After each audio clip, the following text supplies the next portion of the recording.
I grew up in the same compound as Roxana. She had a crush on the gentle, well-mannered Leo who lived next door. I liked the cold and domineering Dominic who lived downstairs. We each chased our own crush until I found out that both Leo and Dominic liked the new girl, Camila.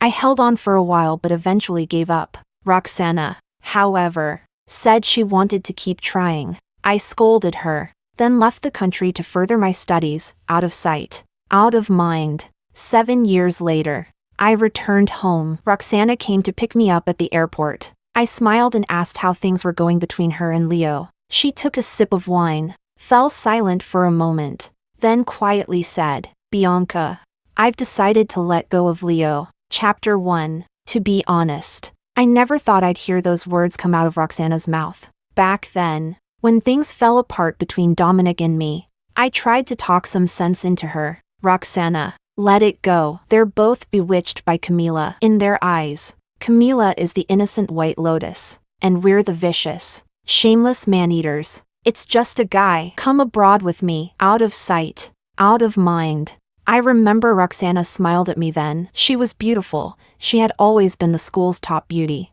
with excellent grades and the gentlest personality. I could never understand how Leo, of all people, could be so blind and fall for someone like Camila, who didn't even come close to Roxana in any way. She shook her head softly and said, "Bianca, I like Leo. It has nothing to do with him." Such a corny line, but when it came from Roxana's mouth, it only made people sigh in pity. I sighed, disappointed, and said, "Fine, just don't regret it later." Later, I left the country. Roxana probably knew I didn't want to hear about Leo or Dominic, so she never mentioned them in our calls. But we shared too many mutual friends. There was no avoiding it. I often heard gossip about her and Leo from others. I heard Camila eventually chose Dominic after stringing both of them along. I heard Leo got drunk from heartbreak, and Roxana stayed by his side the whole time. I heard Roxana followed Leo to the same university. I heard they got together.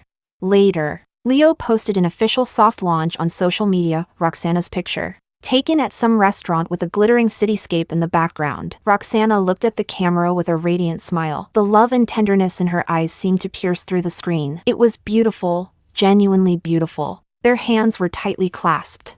I was truly happy for her. She had loved Leo since we were kids. After all those years, she finally got her happy ending. I even commented, "Congratulations." After that, I got busy graduating and lost touch with people back home until today. When I flew back and Roxana came to pick me up, we sat down for a drink, and I casually asked how things were going with Leo. I thought she'd smile shyly or beam with joy, but I never expected her to look so calm, her voice light and emotionless as she said, "Bianca, I've decided to give up on Leo." I froze, turning to look at Roxana. She kept her head down, quietly staring at her wine glass. The dim light from the street lamp cast a soft glow from behind her. I couldn't see her face, only the sweep of her thick lashes, as delicate as wings. Her tone was casual, as if she were talking about something utterly trivial. After a pause, I asked, "But didn't you two already get engaged?" She let out a soft laugh. Roxana was always gentle, gracious to everyone. This was the first time I saw such a distant, sarcastic expression on her face. She looked up at me, a faint smile playing on her lips. Her voice was light. "People get divorced all the time. Bianca, what's a broken engagement compared to that?" I was silent, unsure what to say. Roxana and I were complete opposites. She was gentle and quiet. I was bold and outspoken. When we were young, our parents used to joke about switching daughters. My mom always wished I could be a little more like Roxana. Her mom wished Roxana could be a little more like me. But after I pinned down one of the boys from our compound and beat him until he cried for his mom and dad, her mother never said that again. Back then, I was always rolling around in the mud like a little monkey, while Roxana wore dresses and leather shoes, her hair tied up like a little princess. She would quietly follow behind me, carry my school bag, and stand lookout when I was beating up a boy who pulled her pigtails, nervously whispering, "Bianca, the teacher's coming." We had been inseparable since kindergarten. Our friendship was unbreakable, though it did face a few challenges. When we first started feeling the stirrings of young love, I had a crush on Dominic. and she had a crush on Leo, but both of us mistakenly thought the other liked the same boy. Influenced by all those cheesy Taiwanese romance dramas, we both believed you should never compete with your best friend for love, so we awkwardly tried to hide it until one day I couldn't take it anymore and asked her straight up who she liked. She refused to say, so I went first. I like Dominic. She blinked at me, caught off guard. Huh? You like Dominic? I fixed my eyes on her and pressed. So who do you like?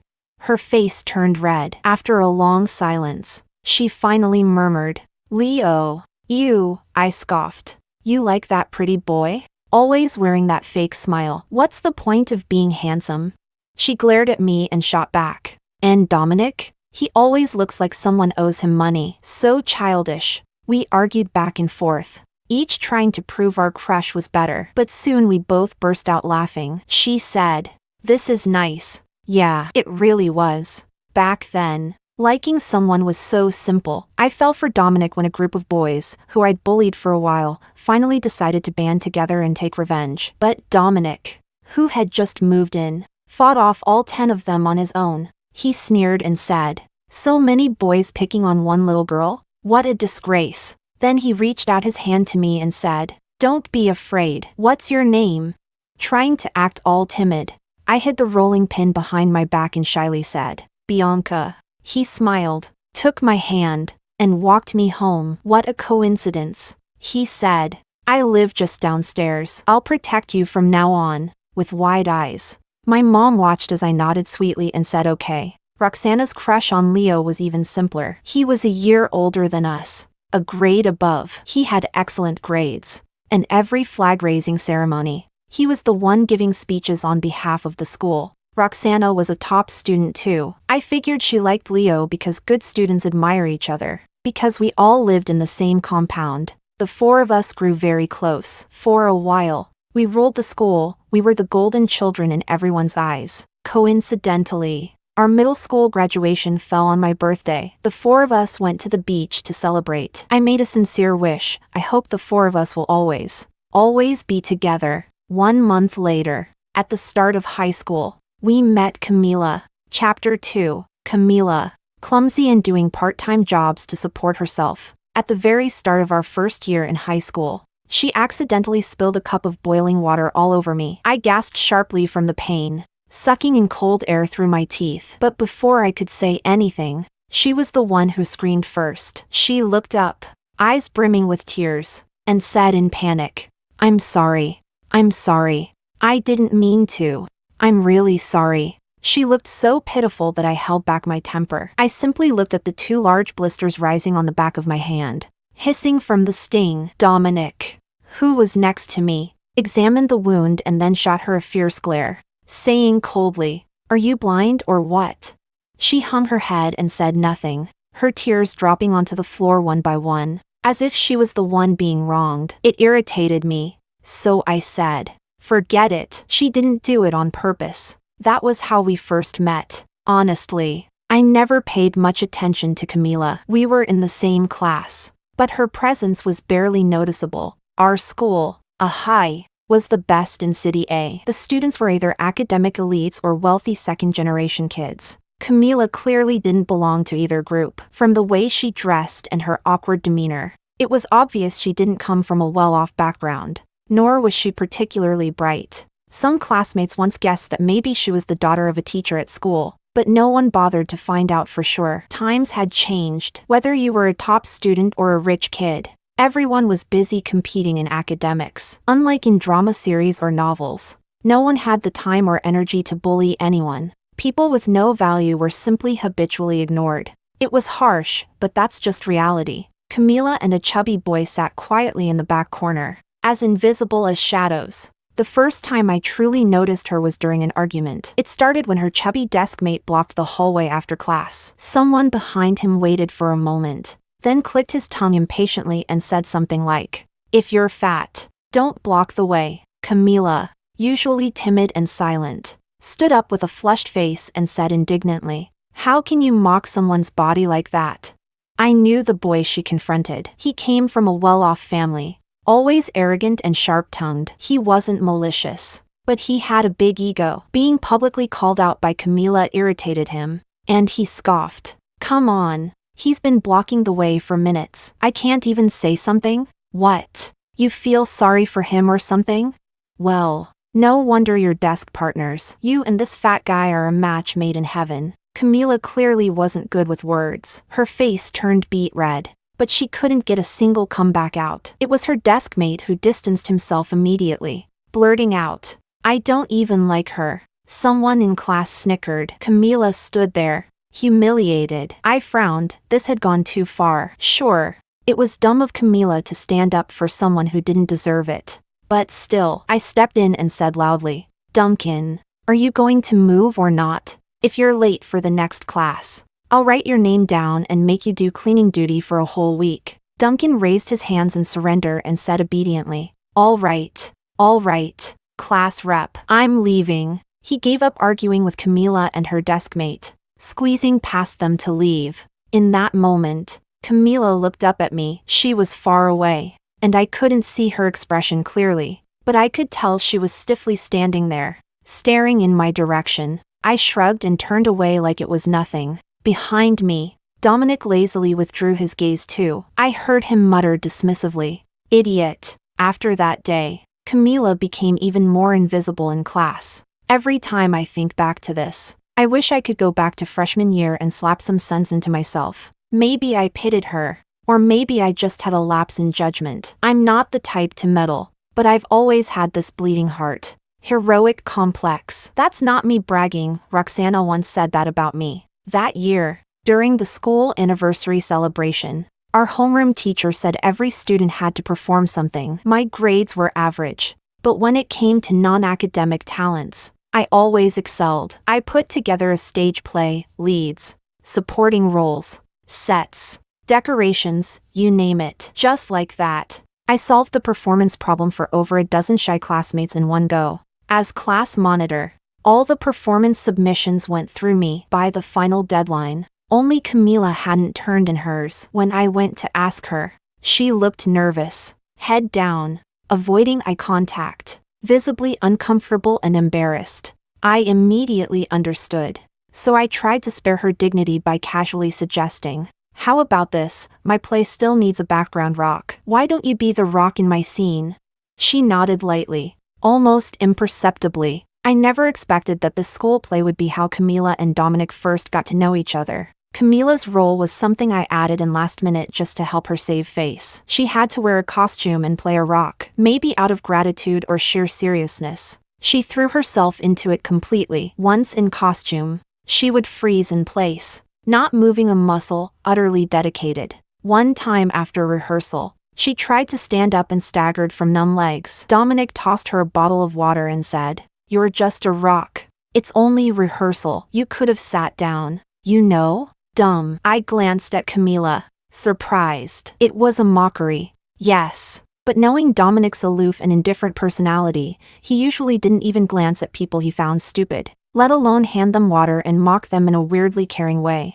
I had actually told Camila twice that she didn't need to go all in like that. As long as she stayed still during the actual performance, it would be fine. But she insisted on taking her role as the rock seriously. She acted the same even in the face of Dominic's sarcasm. Picking up the water bottle he tossed, her face flushed red as she stammered, I was afraid I'd mess up your rehearsal. I just wanted to do my part well." Dominic didn't respond. During the performance, as Dominic moved during our scene, he accidentally stepped on Camila's hand. I heard her let out a quiet, pained hiss, but she didn't budge. For the rest of the play, Dominic seemed distracted. After the show, I still had to MC the event. When I finally returned backstage, I happened to walk into a quiet corner where a tall, handsome boy stood in front of a timid, delicate girl. His brow was furrowed with impatience, but his tone was unexpectedly soft. "Give me your hand."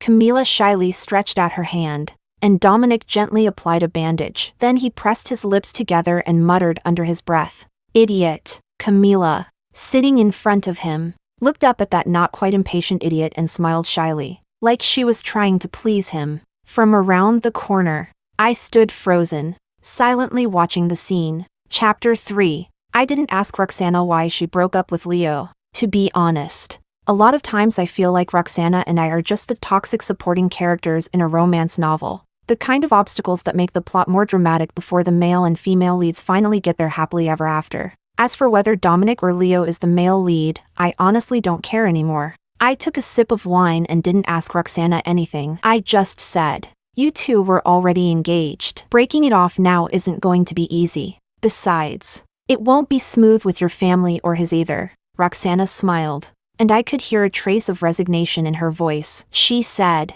"Even if it's hard, it's still better than this. I'm tired, Bianca." She turned her head toward me. In the soft, glowing light, I didn't see the heartbreak or sadness I had expected in her eyes. Instead, she looked calm, like someone who had done everything she could and had now made peace with the outcome. She even had a light smile on her lips as she asked, "Do you still like Dominic? After all, when you left back then, you were heartbroken." I laughed. Besides Roxana, no one else would dare bring that up in front of me. Yes, when I left the country, I was devastated. But looking back now, that pain wasn't just because the person I liked was in love with someone else. It was also the crushing disappointment of being betrayed by the childhood friend I had trusted the most. But that was all in the past. Whatever I felt for Dominic is long gone. Now, even mentioning his name doesn't stir anything in me. I said, "If you had gone abroad with me and dated 2 or 3 tall blonde heartthrobs,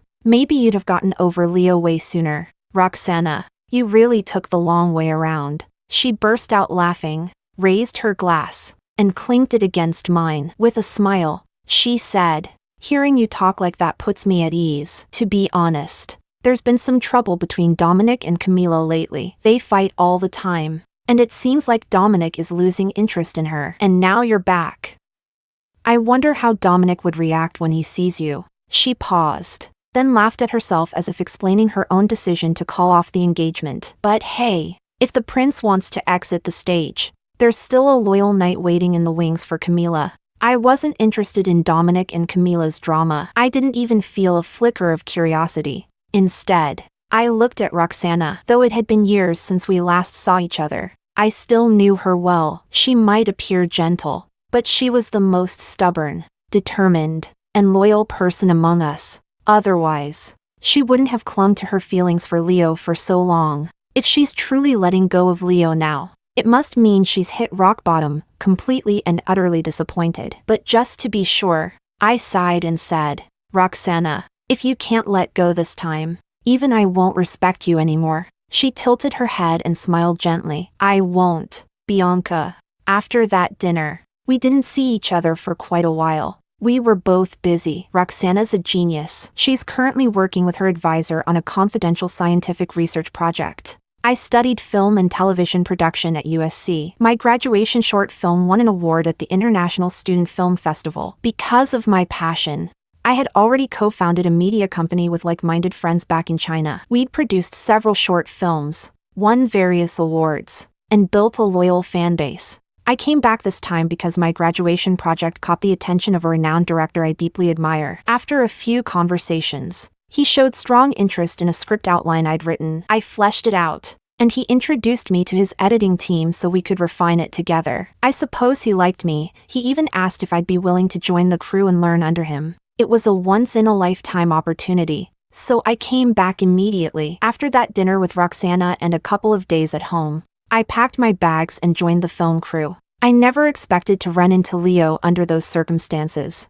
Once the director's project was announced, countless actors came to audition. Leo came to accompany Camila. After graduating, Leo took over his family's entertainment company. Camila's college entrance exam scores weren't anything special. So after graduation, Leo signed her as an artist. Even though she had chosen Dominic back then, I heard Leo still treated her well. Top-tier agent, priority access to all kinds of industry resources. But even I knew, fresh off the plane, that all those resources sparked backlash online. Many netizens felt resentful, and despite Camila's efforts, her acting skills weren't exactly convincing. With all those resources, she still couldn't make it and was often mocked as a Nepo baby star. Still, She had a loyal fan base. Her fans said that those critics were just bitter nobodies and challenged them to find a boyfriend who could give them what Camila had. Most of them believed Dominic was the one giving her all that access. Leo looked surprised to see me, but he quickly recovered. With that familiar gentle big brother smile,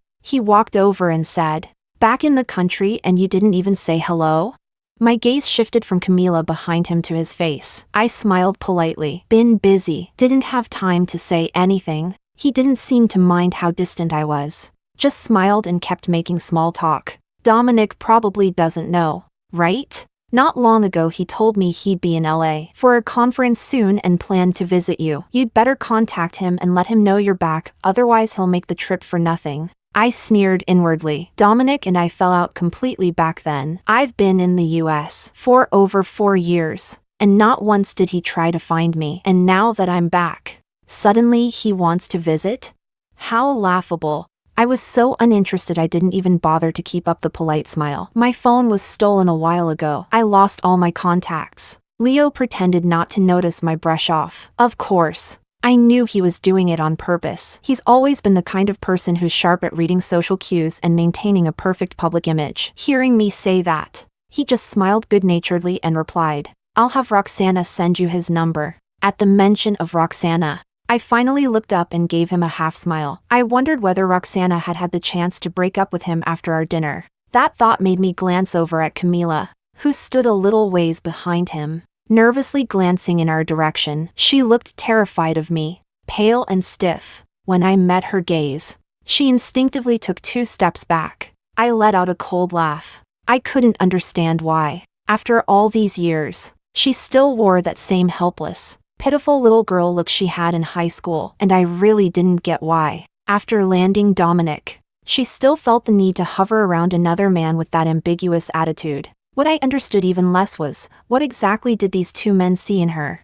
Maybe Camila had some kind of sparkle I just couldn't see. It couldn't seriously be that she had some kind of main character halo, right? I looked away and smiled sarcastically. "You really are a model CEO. So busy running a company and still find time to personally escort a rookie actress to her audition. If this got out online, you'd definitely win Boss of the Year." He chuckled, ignoring my sarcasm. He even reached out to pat my head like he used to when we were kids. I didn't manage to dodge in time. As if explaining seriously, he said, "Don't overthink it. Camila's just shy, and this is an important opportunity for her. I came simply to cheer her on, as a friend. And besides, I'm her boss." I gave him a non-committal smile and quietly felt disgusted for Roxana. No wonder she was so determined this time. Leo looked at me, and for some reason, added, "Don't tell Roxana about this." I looked up, playing dumb. "Why not?" He frowned slightly. She's always had some misunderstandings about me and Camila. She brought up breaking off the engagement over it just a few days ago. I don't want her overthinking things. I sneered. I didn't understand how he could treat Roxana's decision to break up so lightly. Maybe he thought it was just a lover's spat, something he could smooth over with a few sweet words. See? Men are always like this. Leo thought that his support for Camila was above suspicion, that he had a clear conscience. But if he truly believed it was just normal friendship, the kind that respected appropriate boundaries, why was he afraid of Roxana finding out? Because deep down, he knew. Self-deception at its finest. I turned to leave, and he called after me, "Bianca, you'll probably run into Dominic in a few days." I rolled my eyes, waved over my shoulder, and walked away without looking back. Chapter 4. Casting decisions weren't within my authority. At most, I'd review some audition tapes with the director and offer my thoughts from the side. I didn't see Camila's audition tape. Later, I overheard the crew gossiping. "Hey, the guy who came with Camila the other day wasn't her rumored boyfriend Dominic. Was he?" "Nope. I know who that was, Leo, the CEO of Shingy Group. He's the one who signed Camila." Tisk. Isn't it usually agents who come with actors for auditions? First time I've seen a CEO personally show up. Something feels off about their relationship. "Shoo, I was there during the audition." Camila stumbled through her lines, and the director was brutal. Didn't spare her a shred of dignity. Leo actually asked the director to cut her some slack, but the director straight up said that if it weren't for Leo's face, Camila wouldn't have even gotten in the door. The CEO looked pretty pissed. But in the end, he just gave this meaningful little smile. I've got a feeling this isn't over. The voices faded as they lowered their tones. I thought for a moment, then texted Roxana, "How's the progress with calling off your engagement with Leo?" She didn't reply for a long time. I figured she was probably buried in lab work with her advisor. I locked my phone. Roxana really couldn't afford to delay this anymore. I just didn't understand her persistence. I mean, I used to really like Dominic too, but the moment he stood up for Camila in front of me, I dropped all feelings for him on the spot. So I couldn't comprehend what was so lovable about someone who clearly loved someone else, and Roxana had endured it for years. That thought had barely settled when I saw Dominic again. It was the first time we met since our falling out. He sat in the seat of honor as an investor. I was a little surprised when I saw him, but he smiled like he'd expected to see me, right in front of the director. He nodded and said warmly, "Bianca, long time no see." People around us started glancing over, full of curiosity and speculation. I quickly recovered from my surprise, smiled, and replied gracefully, "Long time no see." After I took my seat, he turned and explained to the others, who were clearly curious. "We grew up in the same neighborhood. She was like the girl next door. I used to play with her all the time." He sighed, as if reminiscing, then added, "Then she went abroad to study and never called again. If not for this investment dinner tonight, I doubt I'd ever get the chance to see her." He made it sound like a harmless joke. Everyone around us chuckled politely. I just sat there, smiling faintly, keeping it cordial. Occasionally, I'd follow his lead and recall some childhood memories. After the dinner, I ran into Dominic again in the parking lot. He should have already left, but instead, he was leaning against a concrete pillar next to my car, holding a cigarette in his fingers, not smoking it, just staring at it. When he heard footsteps, he tilted his head to look at me, paused, and then smiled. "Bianca, are you still mad at me?"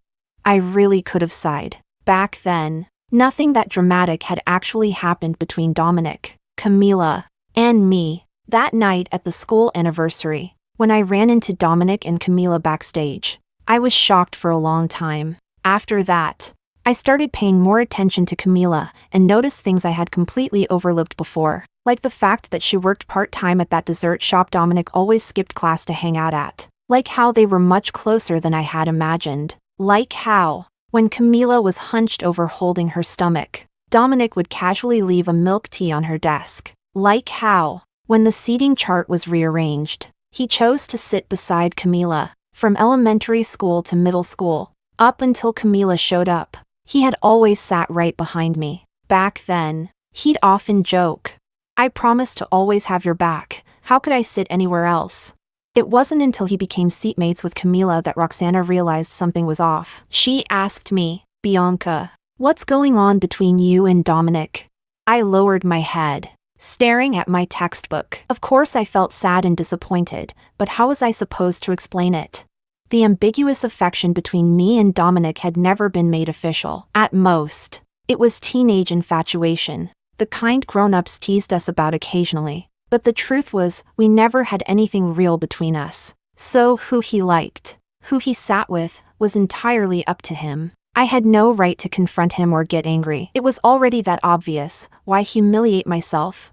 There was no point. He had made his choice loud and clear, so I pretended nothing had happened and told Roxana, "Nothing's going on. It's not like Dominic and I are anything. He can do whatever he wants. It's none of my business." Roxana looked at me with worried eyes, as if wanting to say something but holding back. At the time, none of us knew Leo also knew Camila. Up until that point, I had no ill feelings toward Camila, not until I found out why she was able to attend our school. Because of my father. At the beginning of the school year, some classmates had been puzzled about how Camila got into our school. Her grades weren't exceptional. Someone speculated maybe her family worked at the school, but I never imagined it wasn't her family, it was my father. It was some long-buried, moldy past. Before he met my mother, my dad had a girlfriend back when he was working in the countryside, but his family didn't approve, and they broke up. Later, through an arranged introduction,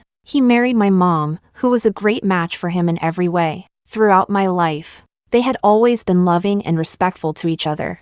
I don't think my mom ever knew that Camila's mother had reappeared 2 years ago and contacted my dad. After breaking up with my father back then, she quickly married someone else arranged by her family. But fate wasn't kind to her. Her husband was a gambler. And one day, while being chased by debt collectors, he fell into a river and drowned. She was left alone with a child, struggling to survive. I don't know how she reconnected with my father, but he must have carried a deep sense of guilt over their forced separation. He arranged housing for them in City A, used his connections to get Camila admitted to our school, and even helped her mom find a job. I found all of this out when I saw him having dinner with Camila at a restaurant near school. I can't describe exactly how furious I was, but before I got all the facts straight, I didn't want my mom to know anything. First, I made sure that Camila wasn't my half-sister. Then, I gave my father time to clean up the mess. Back then, he tried to explain it all with a flustered tone,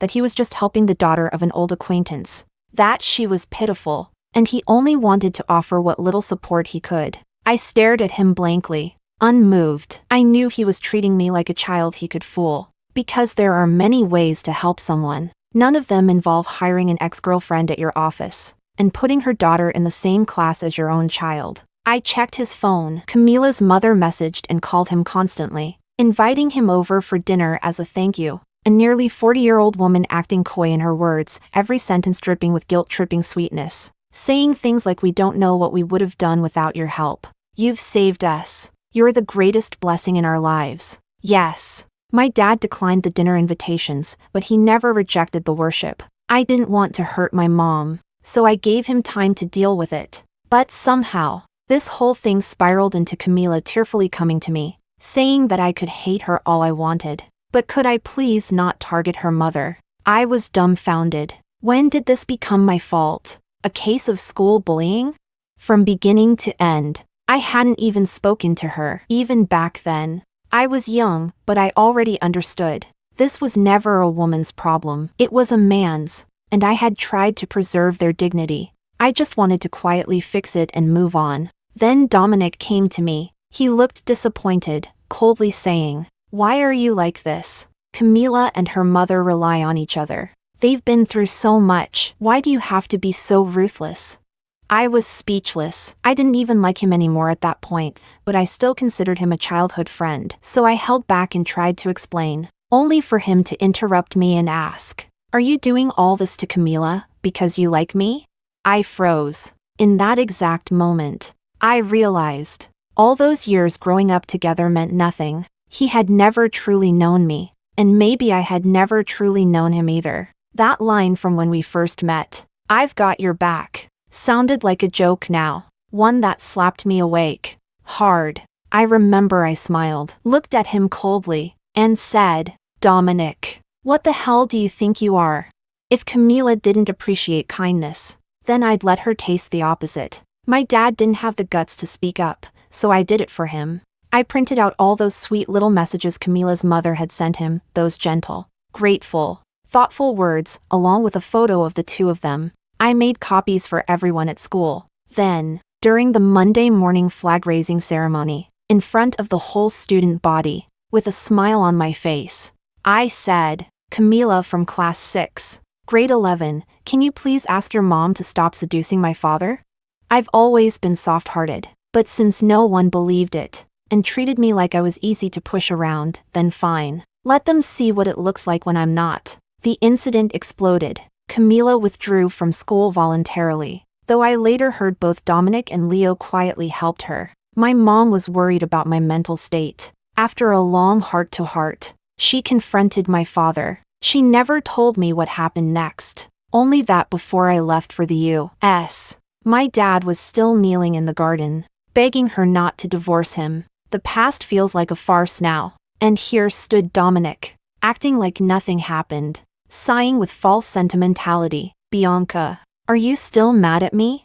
I didn't answer that. Instead, I changed the subject. "Does Camila know you're asking me that?"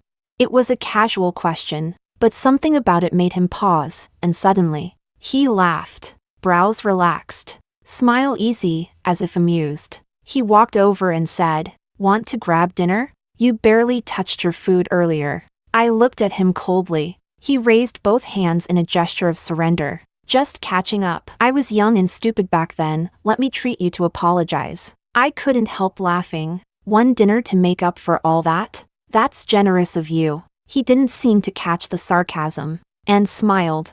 Then I'll keep treating you until it's enough. I looked at him. He was handsome, still was. He let me stare, didn't flinch. To be honest, I had no idea what he was trying to do. But since I didn't know, I was going to find out. I was tired of him always dancing around things every time we met. Let's end this, once and for all. Chapter 5. Dinner with Dominic was painfully dull. I couldn't understand why he kept reminiscing about our childhood. When he asked if I remembered lining up all night at 16 to buy him a limited edition Lego set, I cut him off. Just say what you want to say. Our time is too valuable for this. He paused, clearly disappointed, then looked at me and said, Bianca, is there really no going back for us? He said it like we were a tragic couple out of a Jane Ailing novel. I frowned. It's been 7 years. Dominic, what's left to reminisce about? And, just to remind you, even though I'm not a fan of Camila, she is your girlfriend, isn't she?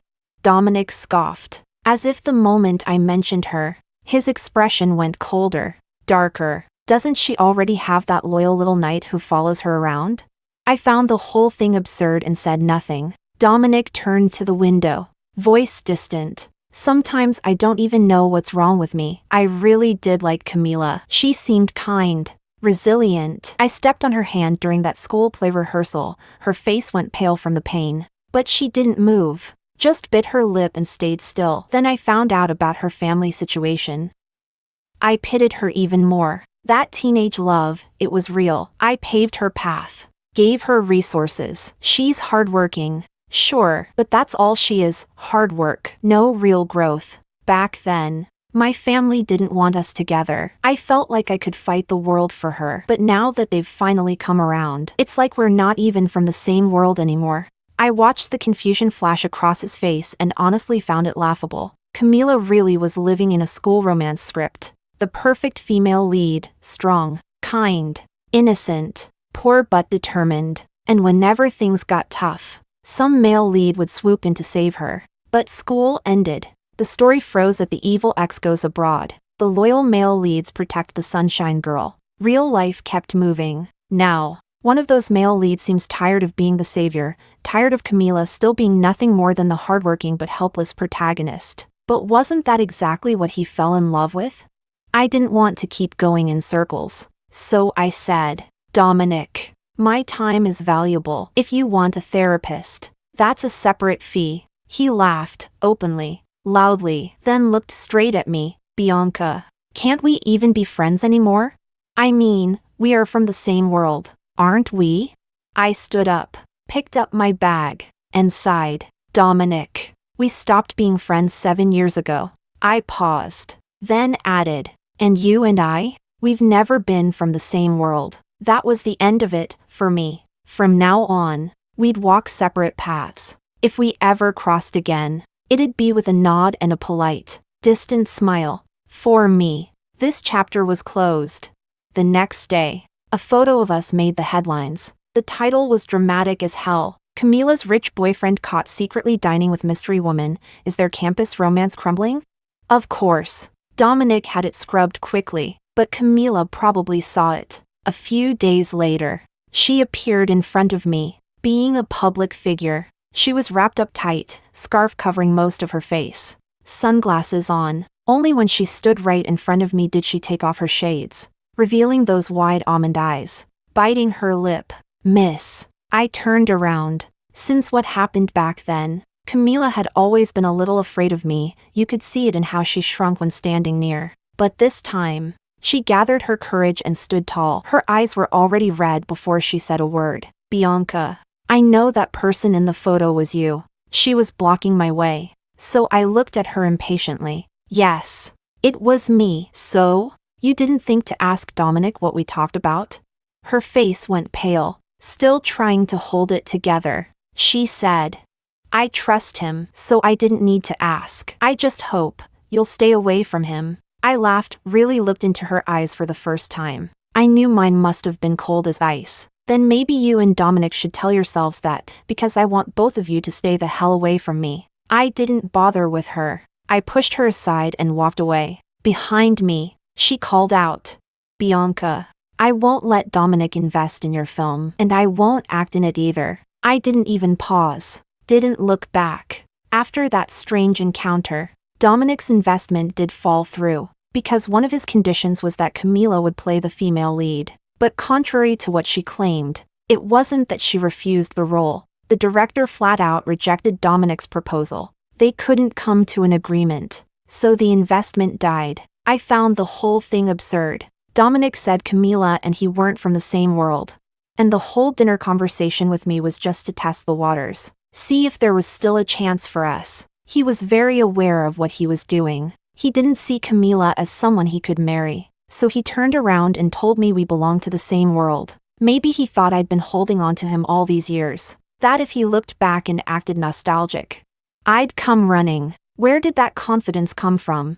He wanted a politically convenient match, but couldn't let go of the savior complex he had with Camila. Absolutely disgusting. The day our crew started filming, another film officially launched in the industry. A major project backed by Dominic and Leo, top-tier producers, famous screenwriters, a star-studded cast, with Camila in a supporting role. When I saw the news from a media account, I forwarded it to Roxana. She replied with nothing but 6 dots. She had already formally called off the engagement. Both families knew. Word was, Leo was still trying to win her back, though he was also doing grand gestures like this for another woman. I suppose that does qualify him as a devoted second male lead. Roxana called me with a laugh. I sent that news to my family. They used to hope I'd give Leo another chance, but after reading it, not one of them said a word. Then she sighed, long and soft, and asked, Bianca, what do you think I ever saw in Leo?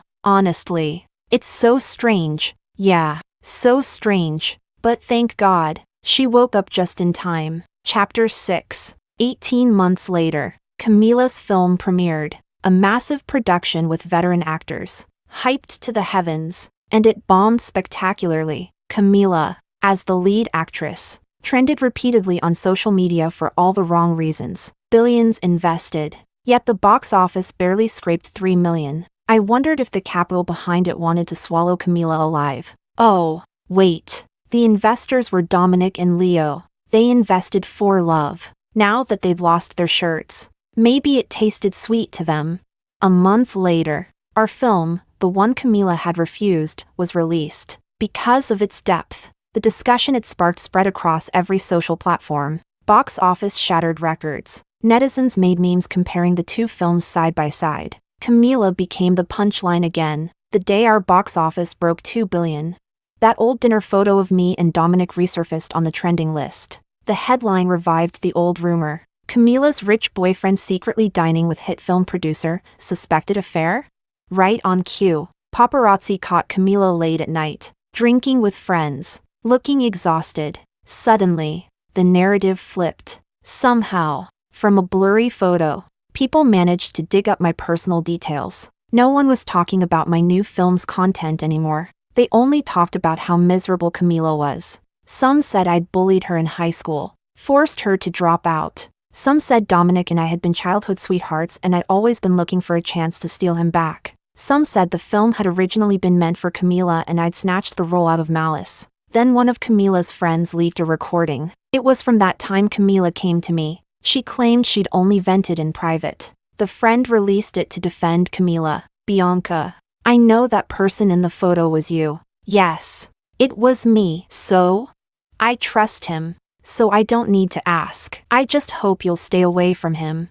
Nobody talked about Camila's flop anymore. Nobody mentioned the cursed production or disastrous box office. They all came to attack me. Even my film, still in theaters, was affected. For the first time, I reached out to Dominic. Aren't you going to come out and clarify? On the other end, silence for a long time. Finally he said, Bianca, think of it as me owing you one. Camila needs the attention diverted. Your film hit 2 billion in 3 days. Your future is bright. You already have everything. But Camila, she can't lose anything more. I asked calmly, so you're not going to clarify? Silence again. I laughed. Not even angry, just disgusted. Dominic. I'm not your babysitter. I'm not the nursemaid of you and Camila. That crazy drama queen couple. What do I have to do with you two? Why should I carry your mess? Am I insane? Then I hung up. That call was the last ounce of decency I gave them. That night, I issued a public statement. First, regarding the high school bullying rumor. What a coincidence. All the text messages from when Camila's mom tried to seduce my dad? Still saved. Second, I posted the full audio recording from that dinner Dominic and I had. Yes, everyone can record conversations these days. Camila's version was edited, mine was complete. I also included the line Dominic said when I asked him to clarify things. Bianca. Think of it as me owing you one. Camila needs to divert attention. You've already got everything. But Camila, she can't lose anything more. Third, regarding the rumor that the role in our film was supposed to go to Camila, I attached her audition video, the director's feedback, and proof of how Dominic tried to threaten the production with investment, only to be flatly rejected. All the evidence was clear, organized, and undeniable. At the end, I tagged at Camila and at Dominic, and wrote, "You barked up the wrong tree. Don't play dead. Apologize, or I'll sue for defamation and slander." Netizens went wild. The tone flipped completely. If I were Camila, I'd be thinking of moving to another planet by now. Dominic's company's stock took a nosedive. But the internet is full of sharp-eyed people. Someone dug through Camila's audition video and spotted Leo. Why is this guy being all flirty with Camila? Naturally, everything gets exposed. Camila ignored all the other news, but responded to this part almost instantly. Just a friend and my boss. Right on cue. Roxana created a Weibo account. Then Leo issued a formal statement announcing the broken engagement. The two of them were nailed to the wall of ambiguity in one shot. Public opinion exploded. Our box office kept climbing. I stood by the giant floor-to-ceiling windows, looking out at the golden sunset. What a breathtaking view. Later, Leo came to see me. He looked haggard, defeated. He asked where Roxana was. Oh, Roxana was with her senior fellow. They'd just visited her parents last week. Leo probably caught wind of it, which is why he came. But he couldn't find her, couldn't see her either. She worked at the National Research Institute. Without clearance, he'd never get past the gate. I said, "What's wrong? Gallant knight? Camila needs you right now. Why are you looking for Roxana?" He gave a bitter laugh and shook his head, as if he couldn't explain. In the end, he walked away, lost and empty. Dominic, I heard, had started going on arranged dates lately. His family's stocks were crashing, business declining. They needed a marriage alliance to stabilize things. But the scandal was too big. It wasn't going well. After all, who hadn't heard him say, "Bianca, think of it as me owing you one." Camila needs attention shifted. He couldn't reach me, tried contacting me through others, but I didn't budge. Eventually, he gave up. They're cheap, cliché, second-rate high school drama? Count me out. From now on, we'll never meet again.